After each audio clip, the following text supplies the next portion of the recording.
is I'm actually been an esthetician for the past 10 years.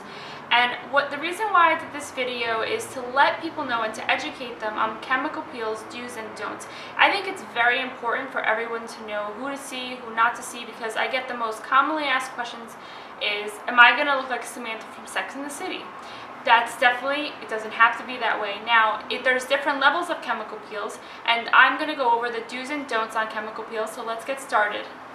So hey guys, so here we are, we're doing the chemical peel info. So first thing to know about chemical peels is don't be afraid of them. I know a lot of people are, and I'm going to tell you some reasons why not to be afraid of them.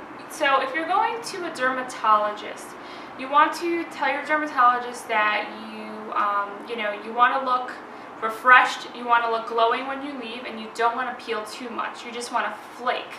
Now the difference between peel and flake are, flaking is just when you go like this and your skin is extremely dry and you see little pieces of skin kind of flying everywhere. But peeling is when a dermatologist goes so deep that you'll be red for days, and when it peels it will look like your skin, your whole face is pretty much like peeling off.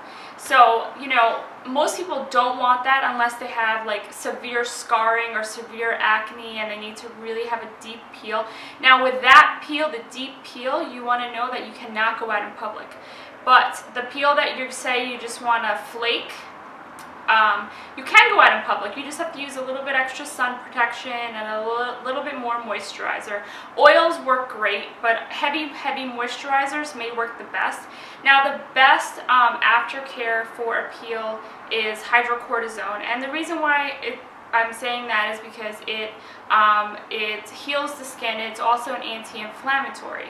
So that's really your best bet. It's a little bit greasy and a little bit oily, so you cannot use makeup over it. So I would recommend using the hydrocortisone at night and using just a really deep moisturizer during the day, and also bringing that moisturizer inside your purse, because you will see in the middle of the day you'll be flaking off a little bit and you might want to put some moisturizer. Now the most important thing to know when you're doing a chemical peel, do not peel it. Now if you peel it yourself, what's going to happen is you will create scabs. Not cute. And then what could happen is it could start oozing. Now that's infection and that's pus. So that is something that I think dermatologists don't tell you. I think it's very important for you guys to know that if you do peel off your own skin, you will have that, and then you risk infection, and then you also risk scarring. So that's a big no-no. And I think that's what people are terrified from, because they hear people having these experiences but without the knowledge behind it. So it's really important to know that as well. So now the proper aftercare for a peel is no sun at all. So I wouldn't recommend doing peels in the summer at all. I would recommend just doing them in the winter. Sunscreen every day, the highest protection that you could possibly get. 30, there's pretty much nothing 30 any higher than 30, even though they sell it inside the stores. Doesn't mean it's true. They just basically try to sell you. So 30 is the highest, so that's what you guys need to use every single day. Use a very good moisturizer, and when you're cleansing, don't use anything too strong because you don't want to aggravate it and make it even drier than it's going to be. So you might just want to use like a Cetaphil or just something milky.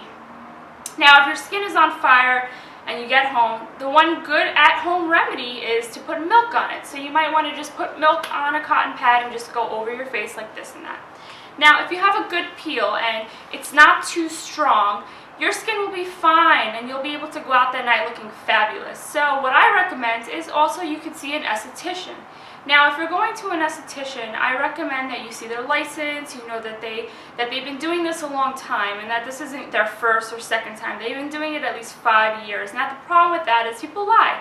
So you just want to ask them a few very important questions. You want to ask them, well, first of all, what kind of peel they're using. They could be using anything from glycolic, TCA. My personal favorite is Jesner. Jesner doesn't go strong enough to burn you. So you want to stay away from high levels of TCA because those are the really, really, really strong peels. Now it gets a little bit confusing because you go to a doctor or a dermatologist and they'll say to you, oh, I'm using 70% glycolic. There is a difference between glycolic TCA peels are different. So you want to stick with, now if you're doing glycolic, it's fine, 70% is fine, but TCA, you really don't want to go higher than 10%. Anything higher than that can really burn you. So you want to be careful, and you want to ask questions whoever's doing the peel on you. You could also ask them, how long am I going to be red after peel, and what's the downtime? The downtime is important because, you guys don't want to get a peel and then have to go to work the next day and look crazy. So just asking a few questions. Now, also, what's important to know about it is the before care, too. Do not use any retinols before, because then it will go deeper and it will burn you. Also, you want to stay away from any salicylic acids before getting a peel. You want to basically stay away from any acids that would make the peel go in deeper than it should. So while getting the service, you're going to experience some intense burning. Don't be afraid. This is normal. I mean, it is a chemical peel, so you just need to just go with the pain. But it is important to know that it will burn. Now, the only thing I would say that might trigger that you're having a bad experience, if it's to the point where you have to jump off the table and you feel like you're going to freak out, then you might want to say something to the esthetician or the doctor working on you. So I think these are some really important points that I've all addressed today. So if you guys have any further questions that I have not gone over in this video, feel free to put it in the comment box below. So see you guys next time. I hope you guys enjoy this video. And if you enjoy this video and would like to see more, please subscribe and share it with your friends.